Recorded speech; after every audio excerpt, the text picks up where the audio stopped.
10 कदम में मैं हूं नीलू। करते हैं खबरों की शुरुआत और इस वक्त एक बड़ी खबर आ रही है राजधानी लखनऊ से, जहां पर मोहनलालगंज के बीजेपी सांसद कौशल किशोर के बेटे आयुष ने एक वीडियो जारी कर खुद को बेकसूर बताया है।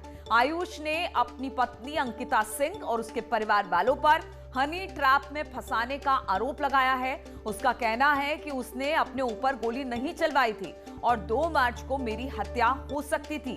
फायरिंग मामले में नया ट्विस्ट आया है। सांसद कौशल किशोर के बेटे की अब सफाई आई है, एक वीडियो जारी हुआ है और जिसमें वो कहता सुनाई दे रहा है कि मैंने खुद पर गोली नहीं चलवाई है, इतना बड़ा रिस्क मैं नहीं ले सकता। अंकिता और उसके परिवार पर हनी ट्रैप के जरिए फंसाने का आरोप लगाया है। 2 मार्च को मेरी हत्या की कोशिश हुई थी। अंकिता की पहले भी हुई है कई शादियां। इस तरह की बातें इस वीडियो में करता आयुष दिखाई दे रहा है। बहराइच जाकर करे उसका कारनामा पता, ये सारी बातें अपनी पत्नी के लिए आयुष कहता दिखाई दे रहा है इस वीडियो में। उसने कहा कि जल्द लखनऊ आकर करूंगा सरेंडर। मीडिया के रवैये पर भी नाराजगी जताई। मेरी जिंदगी नरक हो गई है और मैं आ रहा हूं, लखनऊ आ रहा हूं। मैं सरेंडर करूंगा। मैं जो करना हो आपको करिए।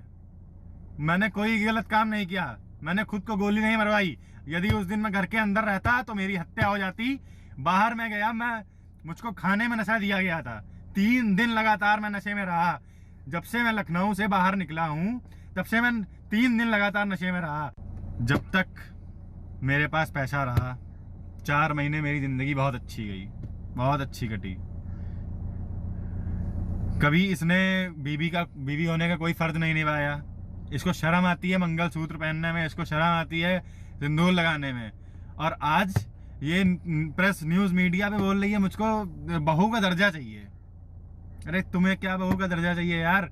ये हनी ट्रैप है। ये ऐसे इसने कई लोगों को फंसाया। इनका पूरा परिवार फ्रॉड है। और इसी पर बातचीत करने के लिए ऋषभ मणि हमारे साथ लखनऊ से जुड़ रहे हैं। ऋषभ, अगर इस पूरे मामले को देखा जाए तो अब आयुष का ये वीडियो सामने आया जिसमें उस साफ तौर पर वो अपनी पत्नी पर आरोप लगा रहा है। और सबसे बड़ी बात है, अभी काफी दिनों के बाद अब आयुष का ये वीडियो है। कहीं ना कहीं इसमें बहुत सारे दाव पेच हैं, झोलझाल दिखाई दे रहा है। अब क्या कुछ इस मामले में फिलहाल अपडेट है आपके पास? नीलू देख, तो एक तो ये सांसद का फैमिली ड्रामा है जो सड़क पे आ चुका है, वो अलग हो जाता है। लेकिन इसी के साथ ही साथ एक क्रिमिनल प्रोसीजर भी चल रहा है। गंभीर धाराओं में एक FIR दर्ज की गई है। 2 मार्च की रात को सांसद के बेटे आयुष के ऊपर गोली चलती है और खुद उसका साला आदर्श स्वीकार करता है कि ये गोली उसने खुद चलाई थी और सांसद पुत्र अपने जीजा आयुष के कहने पर चलाई थी। उस वक्त तो ऐसे लग रहा था कि जीजा आयुष के कहने पर चलाई थी। उस वक्त तो ऐसे लग रहा था कि शायद ये मामला किसी को फंसाने के लिए किया गया था। लेकिन अब इसका वीडियो सामने जब से आयुष आया है तब पुलिस की जिम्मेदारी और बढ़ जाती है कि वो जहां पर गोली लगी हुई थी आयुष की और जो उनके पास पिस्टल बरामद पुलिस ने की है उसकी फॉरेंसिक जांच हो, उसकी बैलिस्टिक जांच हो और इन दोनों आरोपियों की सर्विलांस से लोकेशन निकाली जाए। क्या वो दोनों लोग वाकई साथ में थे? उस दौरान क्या हुआ था? क्या इन लोगों की कोई बहस हुई थी? गोली चलाने के पीछे किसी को फंसाने की साजिश है? या जैसा आयुष अब कह रहा है कि नहीं, उसने ऐसा कुछ नहीं कहा था, उसको खुद उसके ऊपर ये हमला किया गया है, उसने जिसने भी किया है। और अब ये बात आयुष भी कह रहा है कि उसको नशा दिया जाता था और घटना के दिन से पहले भी जब उसको नशा दिया गया और वो 3 दिन तक नशे में रहा। ये भी हो सकता है कि आयुष ये कहकर अपने आप को बचाने की कोशिश कर रहा हो कि चूंकि 3 दिन वो नशे में था इसलिए वो पुलिस से संपर्क नहीं कर सका। चूंकि तमाम चीजें अब धीरे धीरे साफ हो रही, लिहाजा अब आयुष को भी समझ में आ रहा है कि घटना के बाद से आयुष फरार चल रहा था, उसका कुछ पता नहीं था। अब वो बता रहा है कि किस तरह से उसकी पत्नी के परिवार वालों ने उसके खिलाफ साजिश रची है और वो तमाम बातें इस वीडियो में करता दिखाई दे रहा है। लेकिन सबसे बड़ी बात यह है कि घटना के तुरंत बाद अगर ये बातें वो पुलिस को बताता या फिर जब अस्पताल से निकलकर बाहर निकला है, फिर इतना वक्त क्यों लिया? ये भी एक जांच का विषय है। जी बिल्कुल, देखिए नीलू, अब इसीलिए मैं कह रहा हूं कि अब पुलिस की जिम्मेदारी बढ़ जाती है। जो आदर्श के बयान है, जो आयुष के बयान है और जो टेक्निकल सर्विलांस और फॉरेंसिक्स हैं, उनसे इन बयानों को वेरीफाई किया जाएगा। जैसा आयुष अपने बयान में कह रहा है कि वो जब यहां से निकल गया है 3 मार्च की सुबह, तो वो 3 दिन नशे में रहा। ये भी हो सकता है कि ये कहकर वो अपने आप को सेव करने की कोशिश कर रहा है, इसीलिए वो पुलिस से संपर्क नहीं कर पाया। अगर वो नशे में था तो नशे की हालत में ट्रैवल कैसे कर सकता है? जो जानकारी हमें अपने सोर्सेज से मिल रही थी कि वो पहले उत्तराखंड गया, फिर उसके बाद वो नई दिल्ली अपने सांसद पिता के आवास पर था, तो क्या नशे की हालत में ही वो ट्रैवल कर रहा था? उसकी मंशा क्या थी, ये साफ होना जरूरी हो जाती है। अंकिता सामने आती है और ऋषभ, अंकिता एक ये सवाल बात और, जो कि जिस साले ने ये कहा था कि अपने जीजा के कहने पर उसने गोली चलाई थी, कि क्या वो साला अब भी पुलिस के हिरासत में है और अब क्या नए सिरे से इससे पूछताछ हो रही है?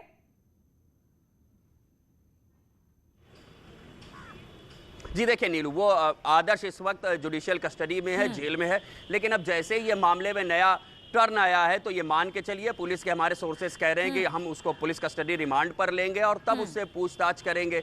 और अगर तब तक आयुष भी सरेंडर कर देता है या पुलिस आयुष को गिरफ्तार तो कर अब लेती इन दोनों से है, तो पूछताछ होगी। जिस तरह से आयुष कह रहा है कि अब वो इस पूरे मामले में सरेंडर करेगा, पुलिस के लिए चुनौतियां बहुत है और पुलिस को हर एंगल से अब इस पूरे मामले की जांच करनी होगी। बहुत बहुत शुक्रिया आपका ऋषभ, हमारे साथ जुड़ने के लिए। और अब बात सीएम योगी की करें तो सीएम योगी आज जालौन पहुंचे हैं। सीएम योगी आदित्यनाथ जालौन पहुंचने वाले हैं। बुंदेलखंड एक्सप्रेसवे का यहां पर वो निरीक्षण करने वाले हैं। बीजेपी कार्यकर्ताओं को साथ ही साथ वो संबोधित भी करेंगे। 10-20 तक जालौन सीएम योगी पहुंचने वाले हैं, तो ये खबर मिल रही है कि कुछ देर में जालौन पहुंच जाएंगे। 10:20 का इनका कार्यक्रम है, जहां पर वो बुंदेलखंड एक्सप्रेसवे का निरीक्षण करेंगे और साथ ही साथ बीजेपी कार्यकर्ताओं को संबोधित भी करेंगे।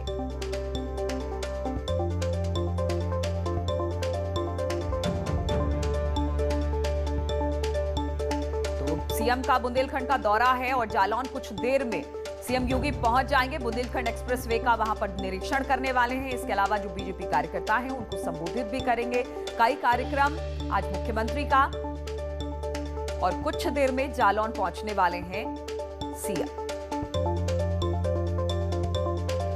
सीएम योगी 2 दिवसीय दौरे पर है बुंदेलखंड के, और इस वक्त हम आपको बता दें कि सीएम जालौन पहुंच चुके हैं और वहां पर आज उनका कई कार्यक्रम है। बुंदेलखंड एक्सप्रेसवे का वो निरीक्षण करने वाले हैं, साथ ही साथ बीजेपी कार्यकर्ताओं को संबोधित करने वाले हैं। तो अब सीएम जालौन में है।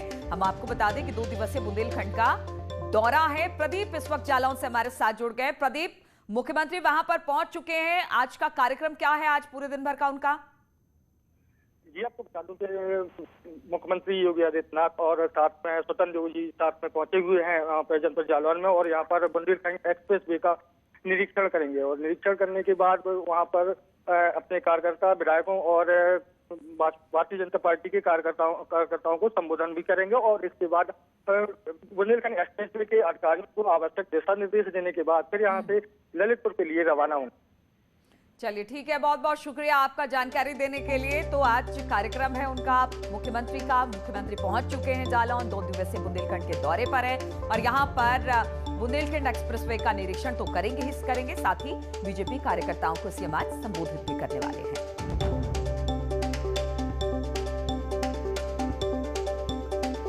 सीएम योगी बुंदेलखंड के दौरे पर है। 2 दिवसीय बुंदेलखंड का उनका दौरा है। जालौन, झांसी और ललितपुर का उनका दौरा इन 2 दिनों में रहने वाला है। मुख्यमंत्री बुंदेलखंड एक्सप्रेसवे का निरीक्षण करेंगे, साथ ही ललितपुर में बंडई बांध परियोजना का लोकार्पण भी करेंगे और सीएम योगी झांसी में हर घर नल परियोजना का निरीक्षण करेंगे। एक बड़ी सौगात कही जा सकती है, बहुत सारे ऐसे कार्यक्रम जिसमें आज शामिल होंगे और खास ध्यान योगी आदित्यनाथ का रहता है प्रदीप बुंदेलखंड पर।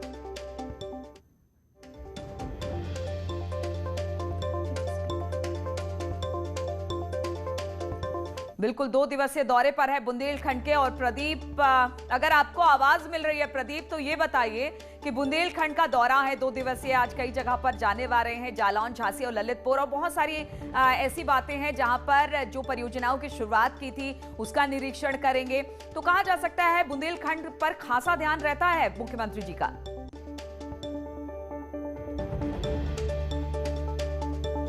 तो निरीक्षण करते हुए दिखाई दे रहे हैं बुंदेलखंड एक्सप्रेसवे का। इस वक्त मुख्यमंत्री को आप देख सकते हैं, जालौन में है मुख्यमंत्री और प्रदीप हमारे साथ जुड़ गए हैं। प्रदीप, इस वक्त हम जो तस्वीर देख रहे हैं क्या वो बुंदेलखंड एक्सप्रेसवे की है? जी, इसमें आप जो तस्वीरें देख रहे हैं वो अभी बुंदेलखंड एक्सप्रेस वे की हैं और आपको बता दूं कि बुंदेलखंड में बहुत ही तेज गति से बुंदेलखंड एक्सप्रेस वे का काम चल रहा है। लगभग अगर अधिकारियों की माने तो कम से कम 60% इसका काम पूरा हो चुका है और जल्द ही इसको आगामी 2022 के चुनाव के पहले ये तैयार हो जाएगा, जिससे निश्चित तौर पर बुंदेलखंड एक्सप्रेस वे बनने से बुंदेलखंड वासियों को, खासतौर से जनपद जालौन है और महोबा है, इन सारे को बहुत ही लाभ मिलेगा और इस एक्सप्रेस वे की वजह से निश्चित बुंदेलखंड एक विकास की ओर आगे बढ़ेगा। बिल्कुल। और अगर बुंदेलखंड की बात की जाए प्रदीप, मुख्यमंत्री का खासा ध्यान इस पर रहा है, खास तौर पर योजनाओं का लाभ यहां के लोगों को मिले, चाहे वो जल की बात हो या फिर सड़कों की बात हो। और मुख्यमंत्री जो योजनाएं शुरू करते हैं उसका निरीक्षण भी करते हैं और टाइम से वो लोगों तक पहुंच जाए, यानी डिलीवर हो जाए, उस योजना का लाभ लोगों तक पहुंच सके, ये भी मुख्यमंत्री खासा ध्यान रखते हैं इस बात का भी। जी बिल्कुल, निश्चित तौर पर बुंदेलखंड को लेकर योगी आदित्यनाथ जी काफी गंभीर हैं और लगातार चुनाव के पहले भी उन्होंने, सरकार बनने के पहले भी कह दिया था कि बुंदेलखंड को हम वो सारी व्यवस्थाएं करेंगे। बुंदेलखंड एक बहुत ही पिछड़ा हुआ इलाका है जहाँ पे हमेशा ओलावृष्टि और सूखा या अतिवर्षा की वजह से यहाँ के किसान, यहाँ के लोग काफी परेशान रहते रहे हैं। लेकिन निश्चित तौर पर इस बात की भारतीय जनता पार्टी की सरकार में योगी आदित्यनाथ ने ये करके दिखा दिया है कि बुंदेलखंड भी एक ऐसी जगह है जहां हम विकास की ओर इसे आगे ले जा सकते हैं और विकास की ओर आगे बढ़ा भी रहे हैं। अभी वर्तमान में अगर देखा जाए तो योगी जी मंच पर आ गए हैं और यहाँ पे कार्यकर्ताओं को संबोधन करेंगे और इसके बाद बुंदेलखंड एक्सप्रेस वे के जो भी अधिकारी हैं उन्हें आवश्यक दिशा निर्देश देने के बाद यहाँ से फिर वो ललितपुर के लिए कुछ करेंगे। बिल्कुल, ललितपुर के लिए यहां से कूच करेंगे। लेकिन जिस तरह से आज झांसी भी जाने वाले हैं प्रदीप और हर घर नल परियोजना का निरीक्षण भी करने वाले हैं, हम बार बार ये कह रहे थे कि चूंकि बुंदेलखंड है, हमेशा से बुंदेलखंड पर योगी सरकार गंभीर रही है, कई योजनाओं की शुरुआत की है और जिस तरह से हर घर नल हो या फिर बुंदेलखंड एक्सप्रेसवे हो, कहीं ना कहीं इसको मुख्य धारा से जोड़ने की कोशिश रही है, इसको विकास के रास्ते पर ले जाने की कोशिश रही है मुख्यमंत्री योगी आदित्यनाथ की। निश्चित तौर पर बुंदेलखंड एक जहाँ बहुत ही पिछड़ा इलाका माना जाता था, लेकिन भारतीय जनता पार्टी की सरकार आने के बाद और योगी आदित्यनाथ ने ये कर दिखाया, बुंदेलखंड को मुख्य धारा से जोड़ने के लिए यहाँ लगातार वो प्रयास कर रहे हैं। यहाँ पर बाबा के स्थान बनाया जा रहा है और यहाँ पर एक्सप्रेस वे के माध्यम से और डिफेंस कॉरिडोर बुंदेलखंड में शुरू कर रहा है, जिससे यहाँ के युवाओं को रोजगार मिलेगा और यहाँ से बेरोजगारी समाप्त की जा सकेगी।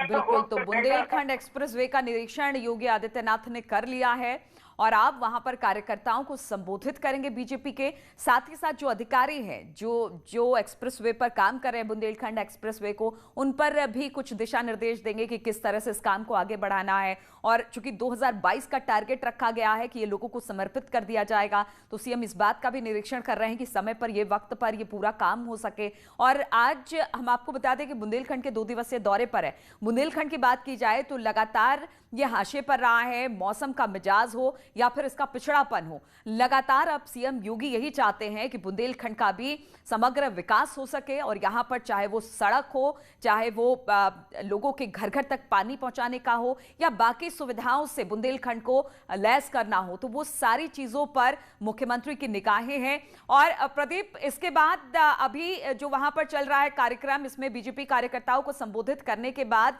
क्या कब तक निकलेंगे वहां से सीएम? जी, अगर देखा जाए तो सरकारी प्रोटोकॉल के हिसाब से अभी संबोधन कर रहे हैं। योगी आदित्यनाथ जी मंच पर आ गए हैं और संबोधन शुरू करने वाले हैं और इसके बाद यहाँ संबोधन करने के बाद वह और यहाँ के अधिकारियों को निर्देश देने के बाद फिर ललितपुर के लिए कूच करेंगे। अगर उनका टाइम देखा जाए तो आपको 20 मिनट में यहाँ से निकल बिल्कुल, तो कहा जा सकता है कि सीएम अब से कुछ देर में बीजेपी के कार्यकर्ताओं को संबोधित करेंगे और साथ ही साथ एक्सप्रेसवे, बुंदेलखंड एक्सप्रेसवे का निरीक्षण भी किया है, जो तस्वीरों के माध्यम से हम आपको दिखा रहे हैं, क्योंकि इस एक्सप्रेसवे को बहुत जल्द लोगों को समर्पित करना है, इसलिए काम तय समय पर पूरा हो, इस बात के भी दिशा निर्देश मुख्यमंत्री देते हुए दिखाई दे रहे। बहुत बहुत शुक्रिया आपका प्रदीप, तमाम जानकारी हम तक पहुंचाने के लिए।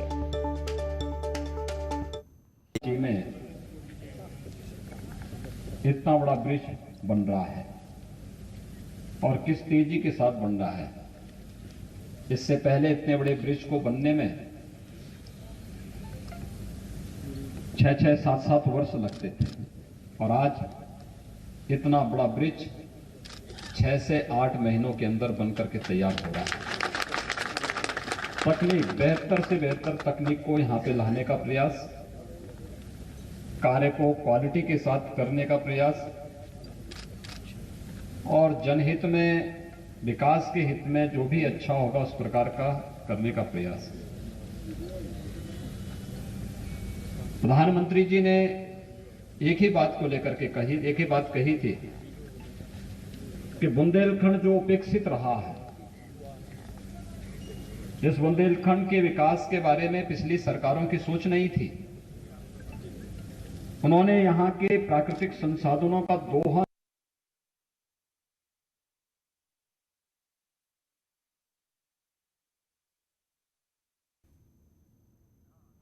तो सीएम योगी जालौन में हैं और सीएम योगी को सुन भी रहे थे। आज उन्होंने बुंदेलखंड एक्सप्रेसवे का निरीक्षण किया। उन्होंने कहा कि जो पुल को बनने में, किसी भी परियोजना को तैयार होने में 7 से 8 साल लगते थे, वो 7-8 महीने में बनकर आधा से ज्यादा तैयार हो चुका है। और यही योगी सरकार का मकसद भी है कि समय से पहले चीजों को पूरा कर लिया जाए, जो भी काम शुरू की जाती है उसको खत्म किया जाए, लोगों तक वो सुविधाएं पहुंचाई जाए और इस तरह की बातें जालौन में करते दिखाई दिए। इससे पहले की तस्वीरें हम आपको दिखा रहे हैं, आपसे कुछ देर पहले की तस्वीरें हैं जब एक्सप्रेसवे, बुंदेलखंड एक्सप्रेसवे का निरीक्षण योगी कर रहे थे और जो भी अधिकारी वहां पर काम कर रहे हैं उनसे पूछ रहे थे कि आखिर ये काम कहां तक पहुंचा है, किस तरह से और इसमें कितना वक्त लगेगा। ये तमाम बातें अधिकारियों से करते हुए दिखाई दिए। परियोजनाओं को जानने की कोशिश उन्होंने की कि कहां तक काम आगे बढ़ा है। और आप वहीं पर एक कार्यक्रम में शामिल हुए जहां पर बीजेपी कार्यकर्ताओं को संबोधित कर रहे हैं और साथ ही साथ उन्होंने आज जब निरीक्षण किया बुंदेलखंड एक्सप्रेसवे का तो कुछ निर्देश भी दिए हैं वहां पर अधिकारियों को कि जल्द से जल्द जो भी परियोजनाएं हैं उसे पूरा कर लिया जाए। बात बुंदेलखंड एक्सप्रेसवे की करें तो 2022 से पहले सीएम योगी की कोशिश यही है कि ये लोगों को समर्पित कर दिया जाए, जिससे बुंदेलखंड के लोगों के लिए आवाजाही में बहुत ज्यादा सुगमता आ सके। और इसी को लेकर आज निरीक्षण पर जालौन पहुंचे और अब लोगों को संबोधित कर रहे हैं सीएम योगी।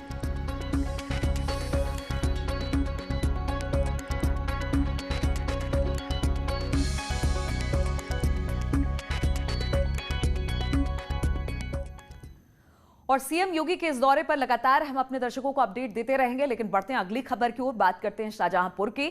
शाहजहांपुर में उस समय हड़कंप मच गया जब गांव के 3 घरों में अचानक आग लग गई। आग इतनी भीषण थी कि गांव में हाहाकार मच गया। आनन फानन में स्थानीय ग्रामीणों ने आग पर काबू पाया। आग से घरों में रखा हजारों का सामान जलकर खाक हो गया।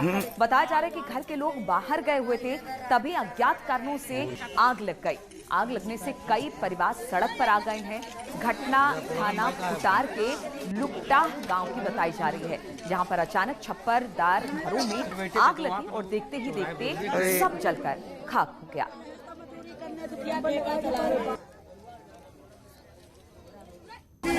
20,000 रुपए थे कम से कम, हम रख कर गए थे सब। और क्या जला, कुछ सामान वगैरह और कपड़ा लत्ता सब फूक गया, माल था, पैसे गद्दा सब, साइकिल सब फूक गया।